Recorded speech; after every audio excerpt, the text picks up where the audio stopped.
Muito boa noite a todos.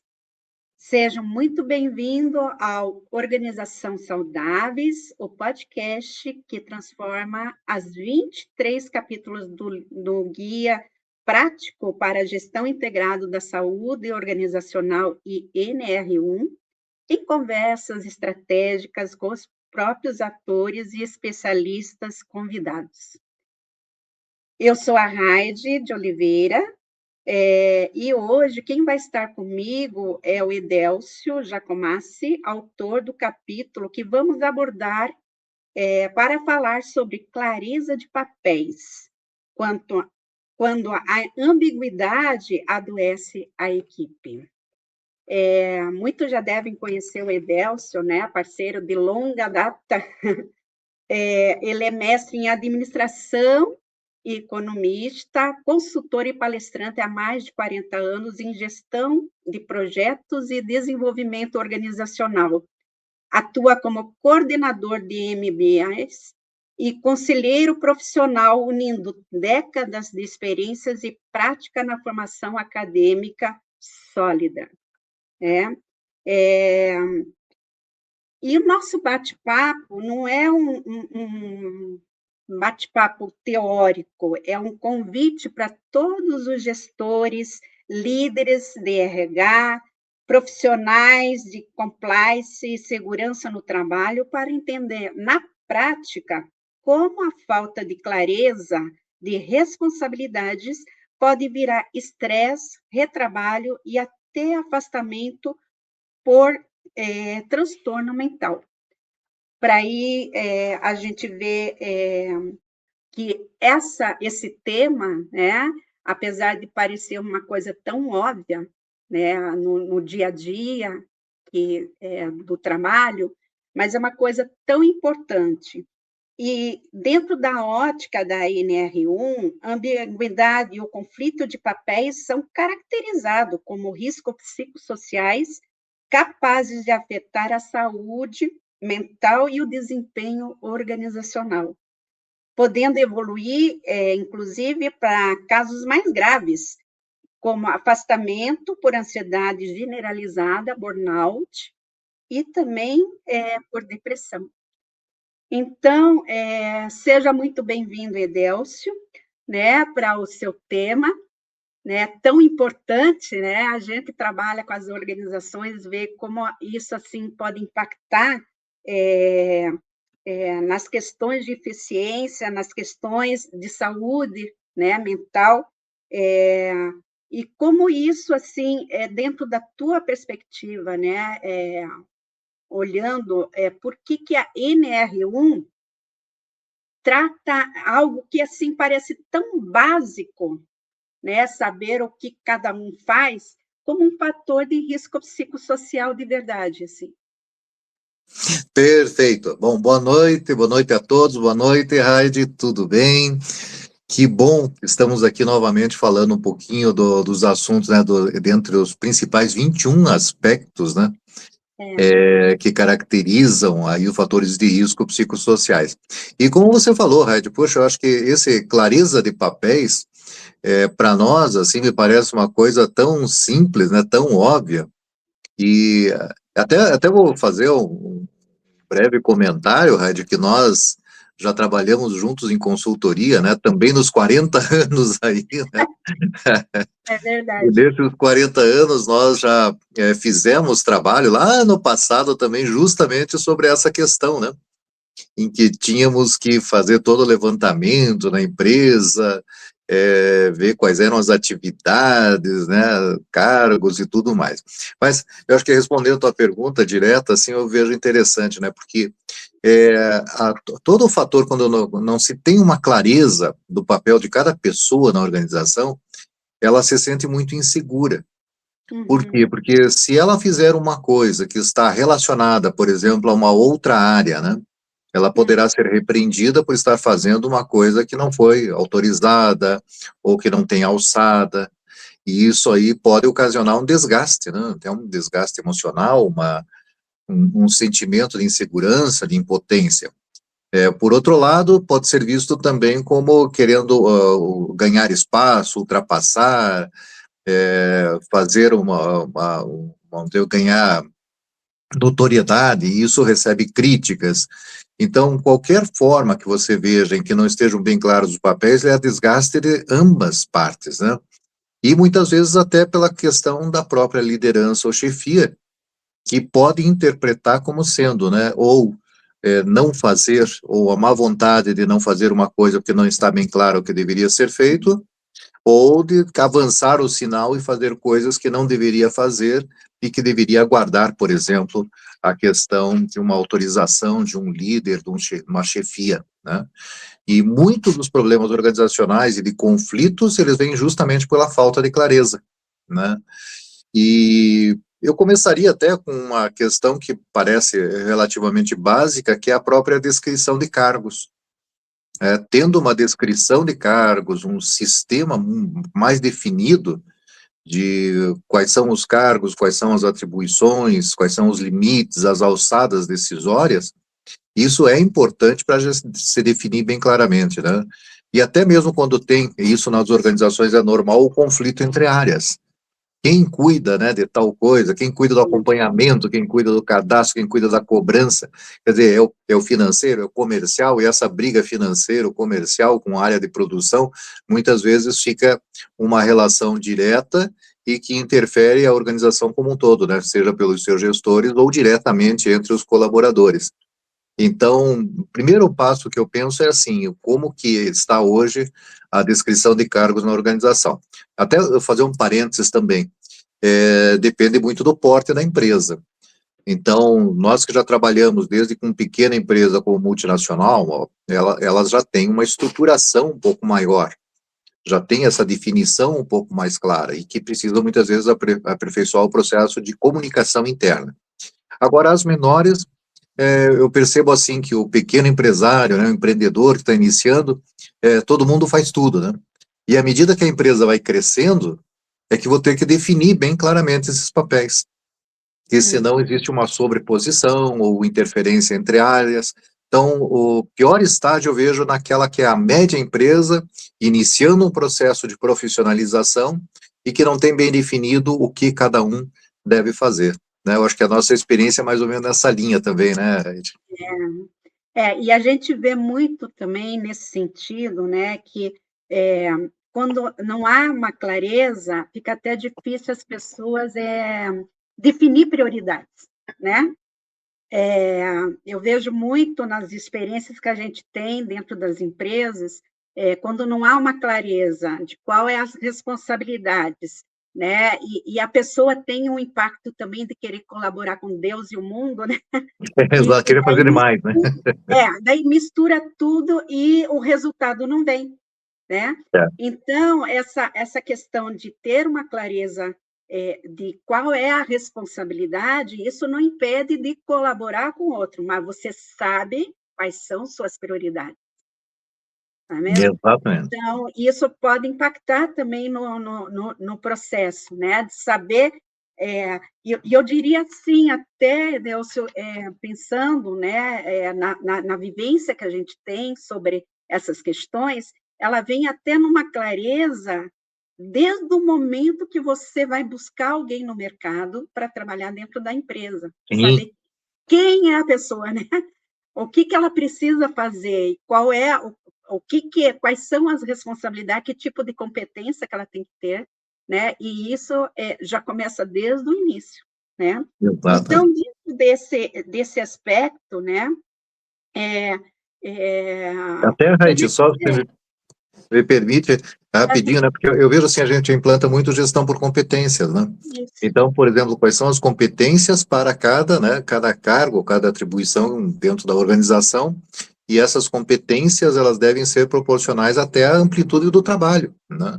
Então, por exemplo, até deixa eu dar um exemplo que talvez fique mais claro, né, das atribuições aí. Por exemplo, um cliente, né, quando ele está entrando numa base de uma empresa, ele precisa receber algumas informações de como que é. E muitas vezes a gente vê, né, o comercial quer ser o primeiro, quer dar uma introdução rápida de como que deve funcionar o processo, principalmente de prestação de serviço.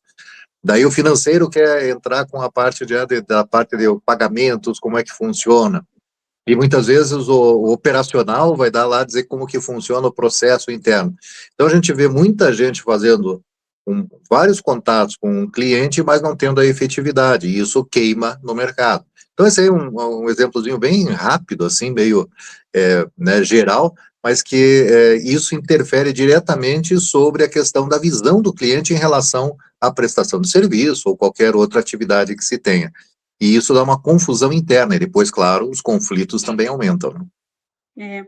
E dentro do aspecto que você coloca também, né, dentro do teu tema, né, naquele guia, ele traz muito também sobre a questão da clareza das funções em relação à sobreposição, né, de, às vezes, várias pessoas comandando uma única pessoa.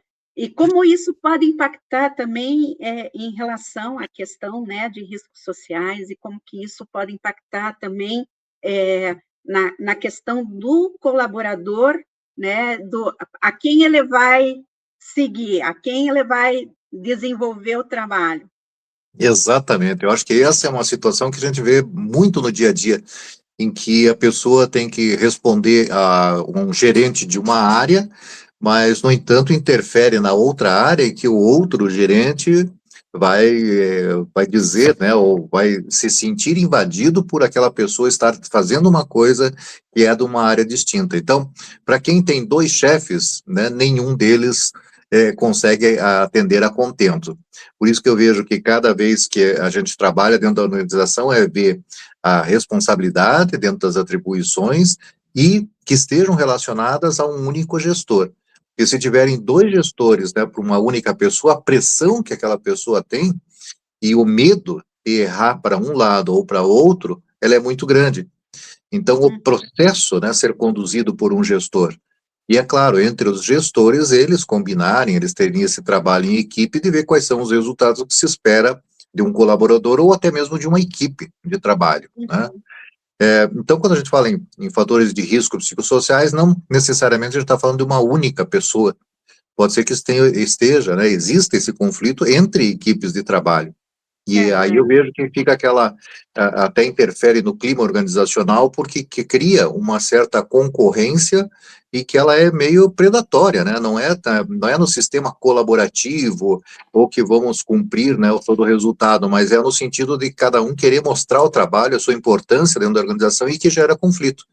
E quando os limites estão bem definidos e os gestores estão conscientes até que ponto eles cobram o resultado de um colaborador, mesmo de áreas distintas, né, mesmo com áreas que sejam, por exemplo, a financeira, a comercial, como a gente falou há pouco, né, cada um tem a sua atribuição e a cobrança dos resultados de uma pessoa ou de uma equipe, e fique bem claro para a pessoa, para que ela se sinta à vontade de saber o limite até onde ela deve ir ou o que ela deve entregar. Né? A confusão do que entregar para ambas as partes é difícil, ou para, imagine, respondendo a 3 pessoas, né? Né? E principalmente, eu vejo assim, a questão da clareza, né, de papéis, ela vem desde o aspecto, né, da definição de responsabilidades, né, mas também a parte assim do fluxo que deve entrar a parte das informações, né? Da onde que Isso. vem, para onde que vai. Porque quando isso não está claro, eu tenho um exemplo aí de um dos clientes que há muita confusão, até isso reflete na parte do atendimento a cliente externo, né, ao mercado, em função disso. As respostas não vêm na hora que precisa, por quê? Porque não existe um fluxo claro, né, da onde que parte a informação e para onde que vai. Né? Isso, perfeito. Isso também acaba impactando, né, na ansiedade de quem está lá na frente com o cliente, de querer a resposta rápida, e do outro que não sabe de onde buscar e aonde procurar essas respostas, né? Exatamente. E aí a definição de processos, né? Quando os processos estão bem definidos, e independe se ele está informatizado, né, ou não, mas eles é que vão dar o resultado e essa agilidade. Eu tenho um relato que eu acho que é importante compartilhar com todos, dali da Associação dos Amigos do HC, na época pré-pandemia, em que nós implantamos, primeiro nós centralizamos, tinham vários sistemas que não conversavam entre si, daí nós juntamos esses sistemas e eles se tornaram um único que Uhum, conversava com todas as áreas. Mas eu vou dar um uhum, exemplo de compras, né? Então, compras teria a primeira parte, vamos dizer, a parte técnica, vamos dizer, de uma obra que fosse colocada lá no hospital, e teria a parte da engenharia, né, dos orçamentos. Então, eles colocavam um input no sistema e a atribuição, né, deles era a parte técnica, especificamente a parte técnica. Na associação, tinha uma pessoa que comprava, fazia a parte orçamentária, ou seja, fazia a previsão daquela obra se estava dentro do orçamento e do valor que fosse compatível. E havia a negociação entre ambos, né, para daí subir para um outro patamar, que é a questão da cotação, verificação da cotação novamente, para fazer, efetuar a compra, né? Então, cada camada, ele tinha uma responsabilidade, mas que era dependente da anterior. E daí para frente, entraria, por exemplo, nas aprovações. Então, é o processo assim, não, eu aprovo, eu que tenho que aprovar, ou é você que tem que aprovar, né? Então, não, vamos definir bem as responsabilidades. Quem vai definir o primeiro momento é o financeiro para ver se tem orçamento. Aprovou, que é a parte dele, né? É a função dele. Depois a outra, a parte técnica, está aprovado, vai para outra questão, que é a forma de pagamento e tudo mais. Então, passava por 3 estágios e o último entraria pela alçada decisória. Então, se uhum, fosse uma compra até, eu vou chutar aqui um valor, né, mas se fosse até R$ 200.000, o gerente da área poderia definir essa compra. Passando disso, até R$ 500.000 era a superintendência. Passando de R$ 500.000 é só via diretoria, etc., né? Então, cada um definindo bem claramente os seus papéis, as suas alçadas decisórias e qual a parte do processo que cada um tem que aprovar. Então, isso já é o primeiro passo para a gente pensar no mapeamento de processo com o fatiamento, né, do processo decisório, mas bem claras as atribuições de cada um, né? Então, é bem interessante isso para pensar e desenvolvendo as empresas para não haver o conflito, né? Principalmente a questão de jogo de poder, né? Ah, quem é faz sou eu, quem aprova sou eu, né? É o aham, último, eu sou eu que tenho que aprovar por último. é. Ou assumir esse negócio, né, de querer aprovar ou querer se isentar da Exatamente. responsabilidade, porque também acontece isso, né? A Exata, pessoa olha, querer, não, porque se der qualquer problema, não sou eu, não fui eu que aprovei. não fui eu. Né? Quer dizer, esse nível de responsabilidade e de autonomia também faz parte da clareza de papéis, né? Exatamente.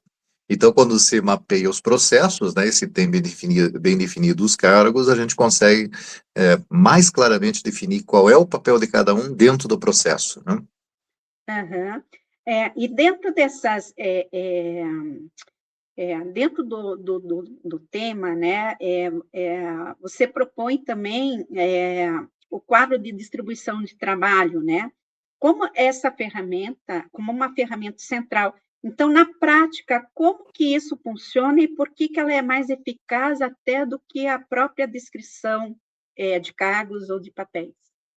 Isso, o QDT, né, o quadro de distribuição de tarefas, ela é uma ferramenta, eu diria assim, bem antiga, né, que a gente fazia Uhum. nos bons tempos, agora eu vou resgatar É. manualmente, né, isso, eu me lembro, tinha os Uhum. formulários, tinha que preencher os Sim. formulários lá, mas é Uhum. claro, foi evoluindo, hoje tem a ferramenta que é bem específica para isso, né, e que Uhum. basicamente ela consiste assim, dentro da atividade, né, aquela atividade específica, aquele processo, quais são as atividades que são realizadas e quais são os responsáveis por cada etapa daquele processo. Então, o Uhum. primeiro ponto é a descrição, né, de que envolve aquele processo, como eu falei para você, né, de compras, por exemplo, o que Uhum. envolve todo o processo de compras e quem é responsável por cada etapa.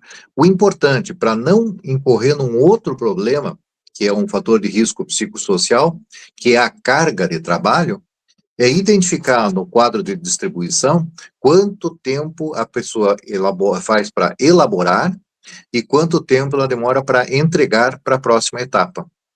Então, por exemplo, eu tenho que fazer uma análise de um relatório, que isso demora, teoricamente, 4 horas ou 2 horas. O que eu tenho que levantar de informação para compor aquele relatório para que sirva para tomar a decisão? Então, esse detalhamento das etapas é que vai dizer se a carga de trabalho para aquela função, ela está adequada. Que muitas vezes tem uma das etapas que é só verificar se foi correto. Essa aí seria uma questão mais rápida. Agora, quando eu tenho que fazer levantamento dos orçamentos, né, aí demora um pouco mais. E as observações em termos de complexidade. A complexidade, ela praticamente tem assim uma relação direta do conhecimento que a pessoa tem que ter. Que aí vem o processo de delegação, né, Raid? Muitas vezes a gente percebe que as pessoas não estão preparadas para assumir determinadas atividades porque não foi ensinado, não foi delegado, não foi todo o processo de delegação e ensinamento de como proceder em cada uma das situações. Então, o desconhecimento sobre determinada complexidade do trabalho, ela vai também interferir num fator de risco psicossocial que envolve a distribuição desse trabalho. Tempo, né? Tempo de execução também entraria naquela pressão tempo, né, que pode ser extremamente estressante para as pessoas. Ou seja, tem um prazo, então para elaborar tal coisa eu tenho esse tempo. Claro, é uma outra perspectiva que vai ser analisada especificamente, né, que é o cumprimento de metas dentro das 21 do DIASO, né, do nosso sistema, mas ela está intimamente ligada também. Porque se eu vejo qual é o tempo que eu levo para a atividade, qual é o recurso que eu necessito para desenvolver aquela atividade, elas também estão mexendo com o fator metas, né? Então, o quadro de distribuição de tarefas, ele é nada mais do que um mapeamento completo de um processo em que eu defino responsabilidade, tempo, principalmente a quem vai fazer, né? E quais são os recursos que eu preciso, sejam eles de conhecimento, sejam eles de materiais, para poder executar a tarefa. Eu vejo assim, até hoje, eu percebo assim, poucas empresas usam isso como uma técnica efetiva, né? Quando a gente vê o processo, vai mais ou menos definido do que o sistema faz. E quando a gente tem um sistema muito engessado, é claro, aí a organização ela tem que, muitas vezes, se adaptar ao sistema. No meu entender, é preferível nós termos sempre uma customização do sistema para se adequar ao nosso processo dentro das organizações. E aí é que gera, talvez, um pouco do estresse também. Né? Do estresse e da ansiedade, né? E da ansiedade. Assim, e aí entra, né, a tal questão em que, quando não tem uma clareza sobre as metas, sobre o papel de cada um, né, a responsabilidade de cada um, o fluxo que, né, a parte do fluxo das relações, né, para as entregas, né, da onde que vem, para onde que eu entrego. Então, isso tudo são riscos que causam muitos problemas, né, emocionais, de ansiedade, de insegurança, e quando você fala sobre a questão da delegação, olha como que isso é super importante quando a liderança ela tem que saber o que delegar e para quem delegar também, né? Porque às vezes tem a questão comportamental, que é pela afinidade, né? Que ele faz mais, então vou sobrecarregar ele. Porque ele faz com mais facilidade. E não tem o discernimento ou a paciência para orientar quem precisa assumir essa responsabilidade. Perfeito, né?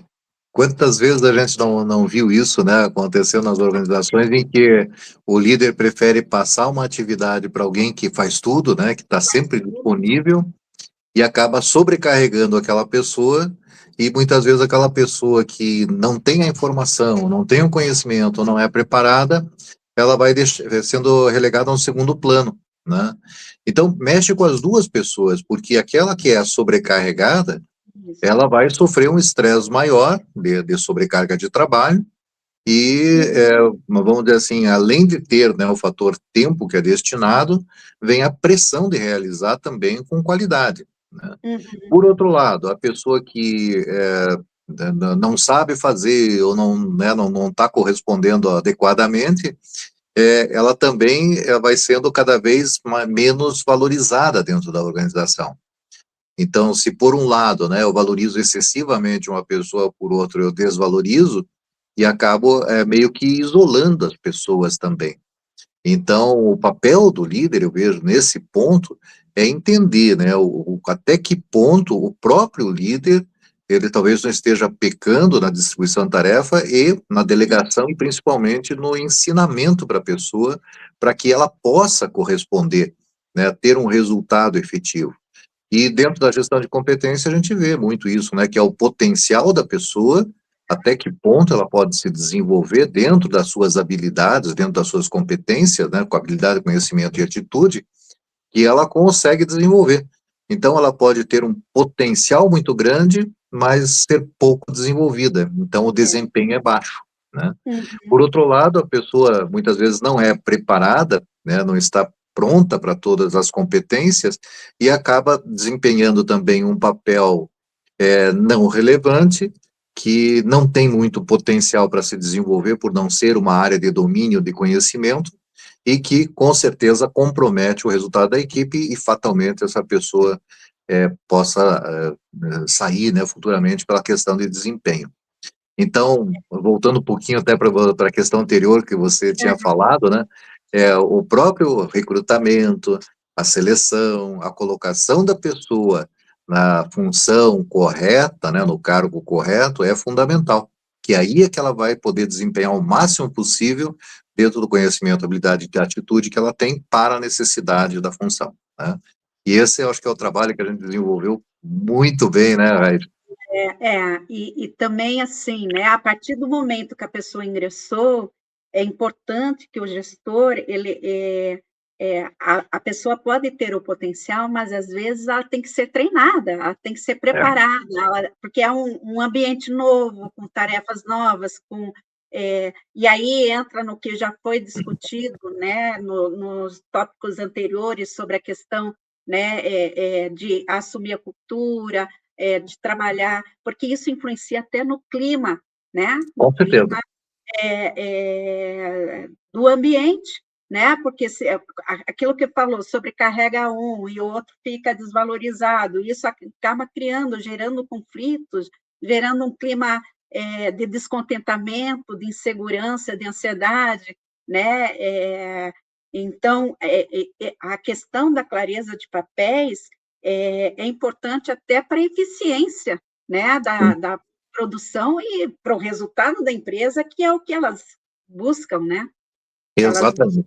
nesse sentido. Tem um outro ponto também, Rádio, que eu acho que tem tudo a ver com o que você está falando, que é o papel do líder também, né?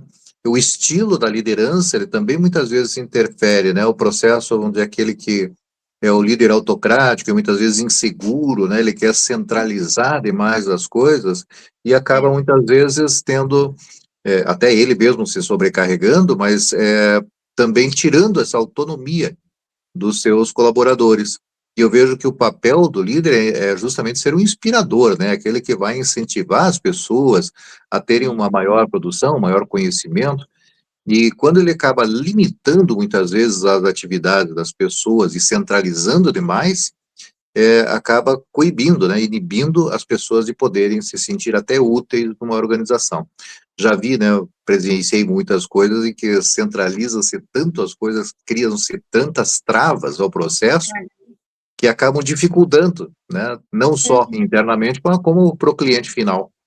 é, E isso na realidade, um bumerangue, né, ele volta de uma forma extremamente negativa para a organização. uhum, Quando a gente vê o processo de centralização excessiva e muitas vezes a burocracia que é criada, a burocracia também ela causa um problema maior, né? uhum, E hoje o que a gente vê, e eu defendo muito, é aquela questão, né? Vamos agilizar o processo. Vamos ser as pessoas que estão lá para resolver o problema e não criar o problema, né? Então, a gente vê muitas coisas, não, tem que trazer tais documentos. Bancos, né, normalmente tem essa diferença bem grande, né? Em alguns, eles têm processo burocrático, tem que levar o bisavô junto para dizer que, né, para assinar o documento. E outros não, né? Tem, claro que você pode fazer tudo online. Então, óbvio, tem a questão de segurança, que tem que se trabalhar tudo essa aí, mas o processo, quando ele é extremamente burocrático, ele tira, muitas vezes, a questão da própria autonomia de poder decidir alguma coisa em prol, né, de uma agilidade para o cliente final.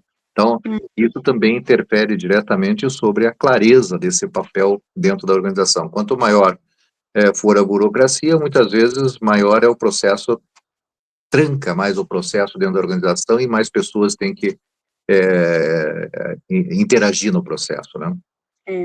E isso acaba tirando a possibilidade de crescimento e desenvolvimento das pessoas, de trazer uma melhoria, de instigar a criatividade, né? Quanto mais engessada, mais centralizada, né? Exato. Acaba interferindo nesse processo e as pessoas se sentem assim, daí elas ficam engessadas e só aprendem a fazer aquilo, não fazem mais Exatamente. nada. Então, pensando assim nesse aspecto, né, quando se fala da NR1, a grande preocupação é ver se a organização se preocupa com isso, né? Se os gestores estão preocupados com essa distribuição de papéis para que não ocorra justamente esses desgastes emocionais. Então, tudo que a gente pode pensar, né, a própria ansiedade, a questão do estresse, né, a questão de não cumprir, ou o sentimento de não poder cumprir com as atividades que foram relacionadas, ou até mesmo, né, o desagrado em relação à chefia superior, de fazer alguma coisa que não seja do seu domínio ou que tenha feito de uma forma errada, né? O medo de uma represália, tudo isso, ele está também relacionado a essa falta de definição da clareza dos papéis. É isso que é importante também colocar dentro da análise da NR1. Né? E é interessante porque tu vê como as coisas são tudo interligadas, né? Quando se fala, né, dessa questão da clareza, ela vem na parte de transparência e da liderança, ter essa abertura também para que as pessoas possam questionar, perguntar, se posicionar, porque às vezes é feita a delegação, mas não se, né, de uma forma muito autocrática, ou muito, você tem que fazer isso e cumprir isso, mas não Exato. mostra a clareza de o que exatamente, como, e os recursos, aonde buscar esses recursos para execução. E as pessoas, às vezes, se sentem intimidadas até para perguntar, mas aonde que eu vou fazer, de que jeito, não é mesmo? Né? E isso pode gerar ansiedade, pode gerar descontentamento, diz assim, fico me cobrando, mas não me ensinam, não me explicam, né? Exatamente. Então, você veja assim, uma coisa que eu tenho percebido muito, por exemplo, quem está na ponta lá do atendimento com clientes, né, seja do comércio ou serviços, bancos, né, até que ponto eles podem resolver um problema, ou até que ponto eles podem também auxiliar, né, o cliente para poder tomar uma decisão e que tenha o aval da própria chefia, né? Que não seja uma coisa que a própria empresa não autorize. Então fica aquele medo, né? Até que ponto eu posso conduzir o processo e orientar, e até que ponto realmente eu tenho que simplesmente dizer que isso não é possível, né? Uma coisa até que faltou um pouquinho a explicação ali, que seria a questão do organograma.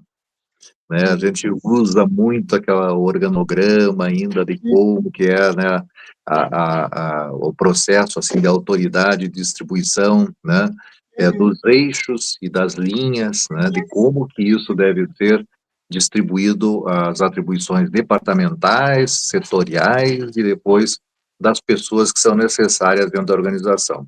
Aí, eu acho Uhum. que você deve lembrar uma vez que foi apresentado um diagnóstico que fizemos, e na época nós fizemos uma apresentação de um organograma para uma empresa, como uma proposta, né, que daria maior resultado para a organização. E eu me lembro que na época o proprietário falou, não, ô, Jacomates, não, isso aí não vai funcionar aqui, né? Daí disse, não, vamos lá, vamos tentar, vamos ver como é que fica e tal, né? E nós começamos a implantar e depois de 6 meses, né, nós fomos apresentar o relatório parcial, né, de como que estavam as atividades, e foi apresentado o relatório o organograma de como estavam realmente as atribuições, a distribuição do trabalho dentro da organização.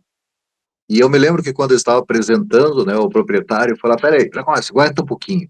Foi lá na gaveta, né, pegou e disse, peraí, mas é o que você apresentou no diagnóstico, né? Eu falei, pois é, você veja, o processo foi tão natural que a gente acabou chegando aonde era, né, o que foi visto no diagnóstico, como foi uma Uhum. proposição. Ou seja, a própria organização, ela vai se ajustando àquilo que é mais eficiente, aquilo que traz mais resultado, né, da atribuição das pessoas, para ter um resultado melhor. Então, esse é um exemplo, né, muitas vezes a gente não pode só pensar que sempre funcionou assim que vai dar certo, Vai mas dar nós certo. temos medidas que podem ser muito mais eficientes, trazer muito mais resultado e que eu vejo conforto para todas as pessoas dentro da organização. Aliás, uma coisa que eu tenho falado muito é que até o nosso trabalho do DIAD, o Diagnóstico Integrado de Ambiente e Saúde Organizacional, ele vai além da própria NR1, que é principalmente, né, criando o ambiente saudável, com pessoas saudáveis e empresas sustentáveis, e organizações sustentáveis, né?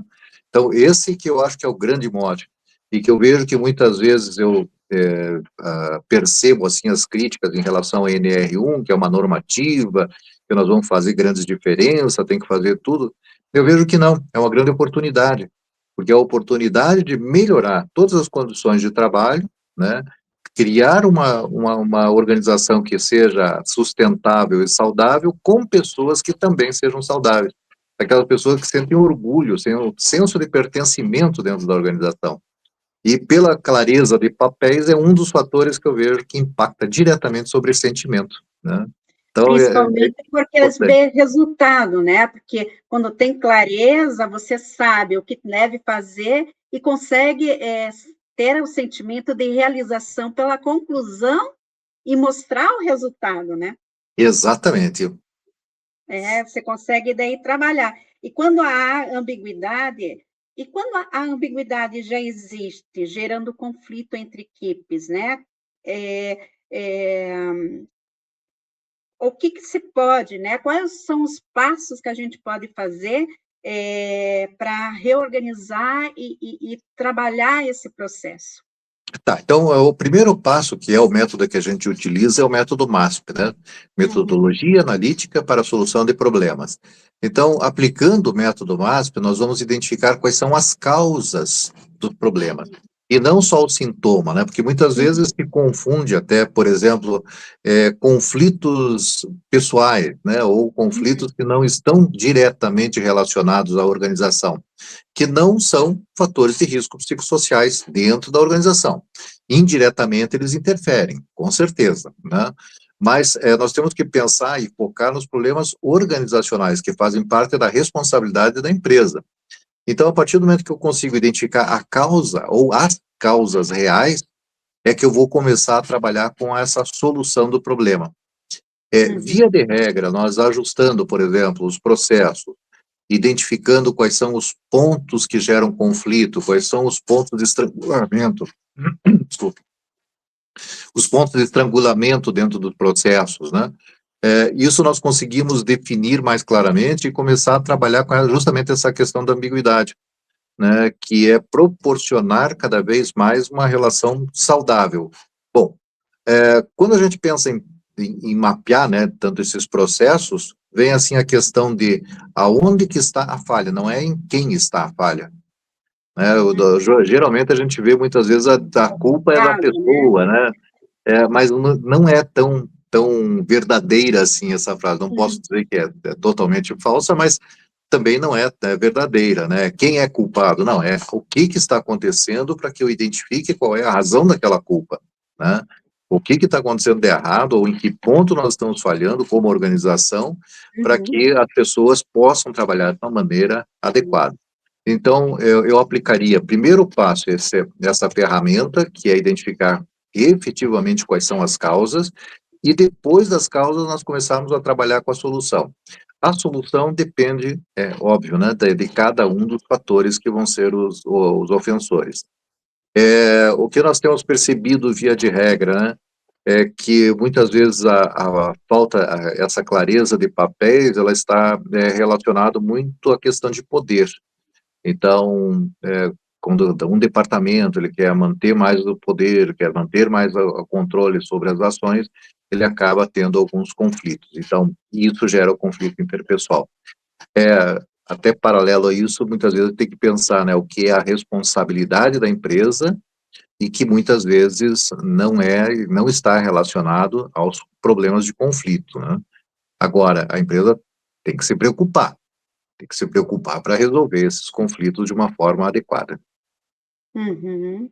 Tem que buscar, né, a questão, assim, né, de onde que está o ponto crítico, né, e qual é a solução para se resolver o processo, né?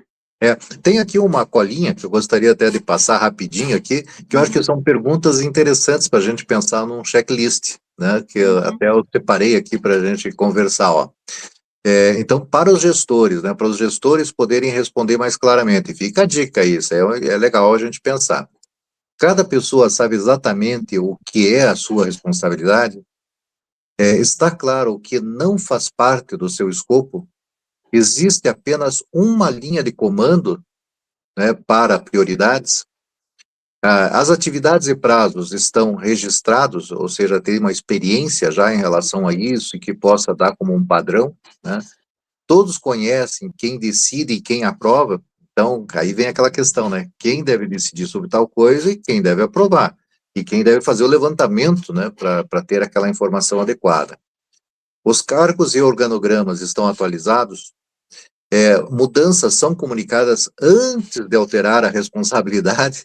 Quer dizer, normalmente a gente vê na empresa, não, daqui para frente, amanhã é você que vai fazer isso, né? E ninguém está sabendo, só aquela pessoa, né?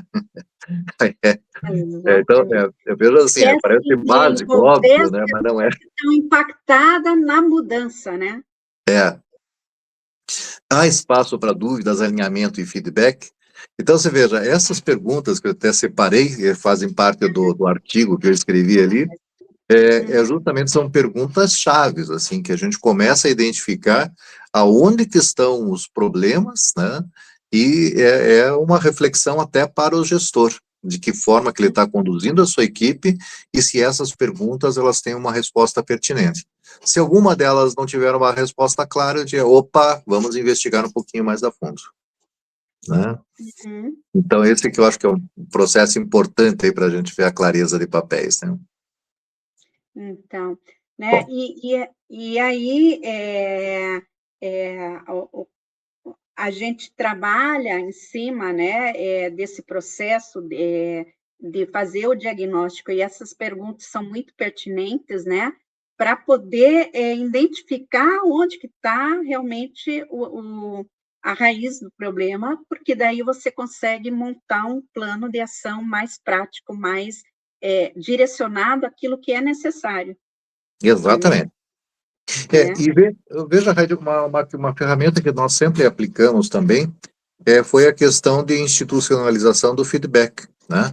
É. Seja ele 360 graus, seja ele chefia colaborador, mas formalmente ter essa possibilidade de um feedback, né, que seja tanto da chefia colaborador, de Uhum. colaborador para colaborador, mas enfim, esse processo de feedback que cada organização pode ter, que daí a gente começa a identificar, né, o que é cada uma das atividades em função daquilo que a pessoa percebe, do que ela está percebendo como sendo da sua atribuição e que muitas vezes não está sendo cumprido, né? Uhum. Agora, tem coisas também que a gente tem que pensar um pouquinho, e o QDT, o Quadro de Distribuição do Trabalho, nos permite, que são aquelas coisas que são criadas dentro da organização, alguns processos em que não tem muito sentido. E a resposta que a gente sempre ouve é, foi sempre feito assim, né? É.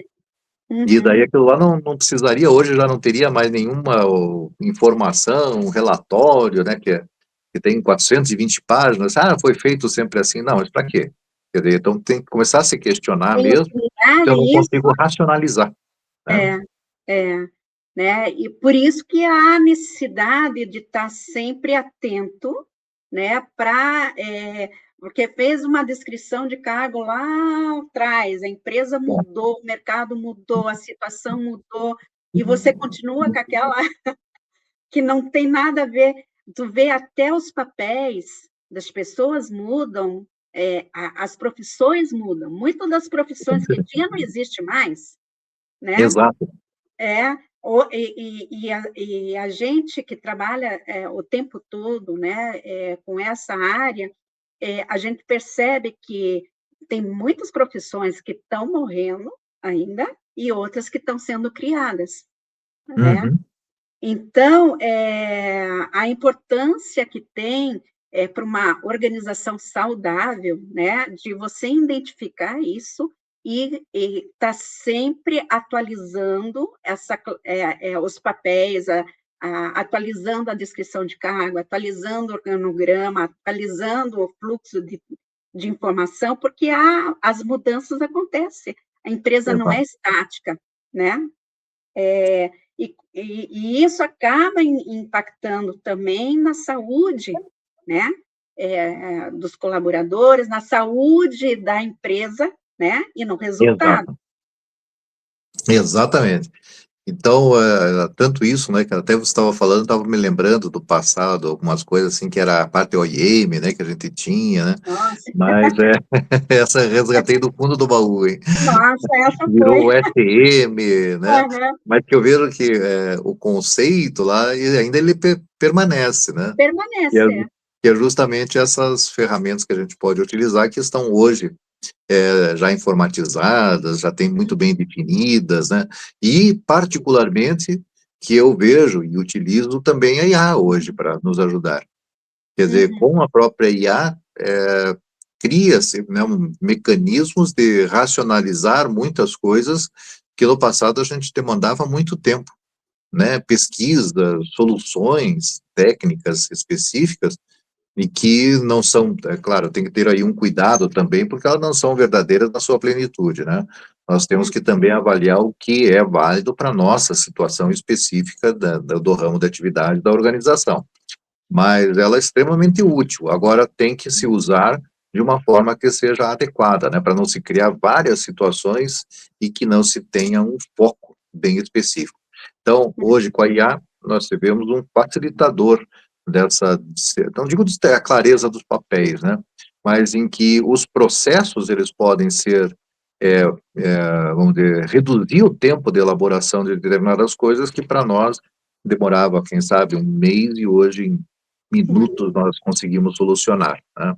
Claro uhum. que isso aí também tem que ter um método, uma forma adequada, uma orientação quanto à utilização, porque mesmo com a IA nós percebemos informações que não são verdadeiras, né? Tem de tudo ali, né?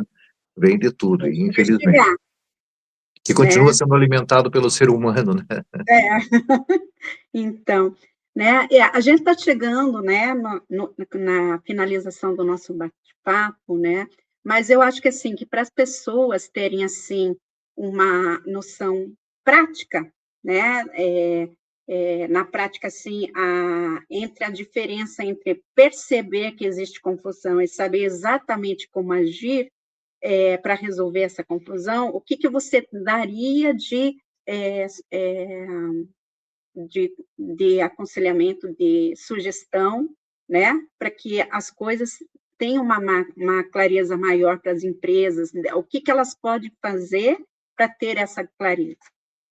Eu vejo assim, tem uma frasezinha que eu acho que foi, que está ali, se não me engano, no artigo, que é a parte do artigo que eu escrevi, que está relacionado diretamente à definição, principalmente das responsabilidades, né? Uhum, Definir a questão voltada para a autoridade, né? E expectativas.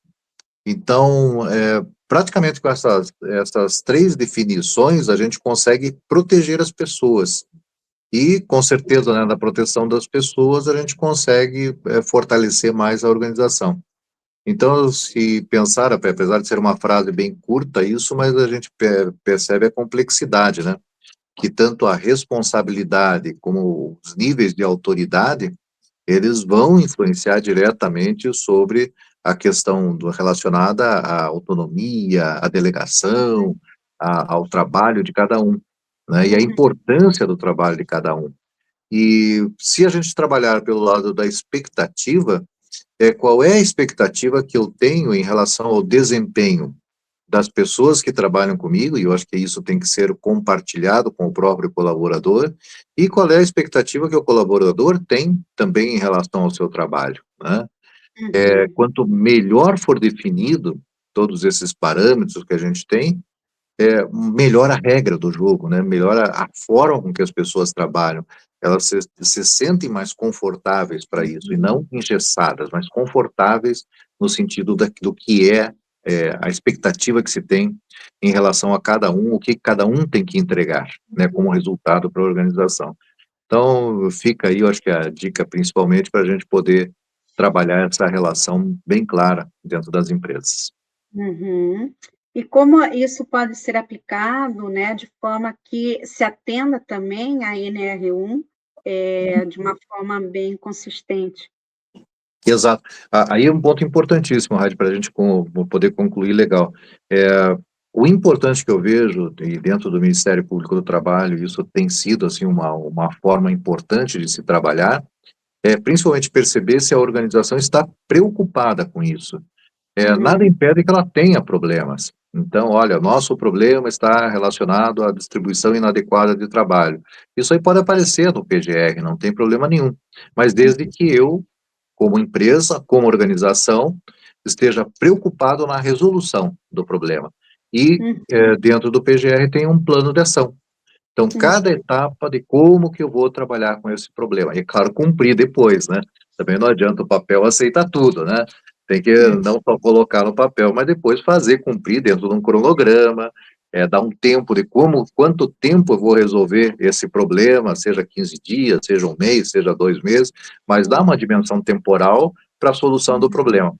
Então, dentro da NR1, não deve ser uma preocupação do empresário se tiver algum tipo de problema dessa natureza, mas sim a preocupação de resolver isso aí, o problema principal, porque além de cumprir a normativa, ganha-se em termos de produtividade, ganha-se em termos de satisfação do colaborador.